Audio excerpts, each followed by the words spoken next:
de Justicia. Vamos a tener información en directo sobre este caso que acaba de pasar hace tan solo unos minutos. Mientras tanto, nos vamos a enlazar con Julio Cisneros en la plataforma de radio.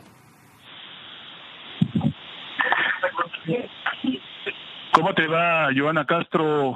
Buenas tardes. Efectivamente, para dar cuenta a esta hora que el abogado Marco Tulio Falconi quedó fuera de la Junta Nacional de Justicia en razón a que la comisión especial a cargo de la elección de miembros para esta entidad ha resuelto esta tarde dejar sin efecto la designación de Marco Tulio Falconi como integrante titular de este organismo que reemplaza al desactivado Consejo Nacional de la Magistratura.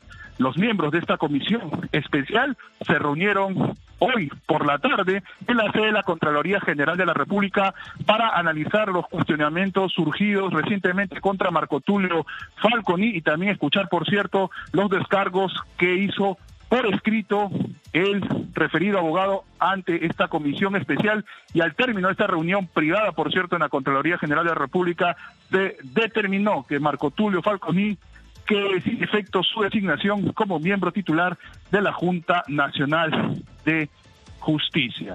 Por cierto, los cuestionamientos surgidos contra Marco Falconi era una asignación de 10% en el puntaje que obtuvo para ser miembro titular de la Junta Nacional de Justicia por haber brindado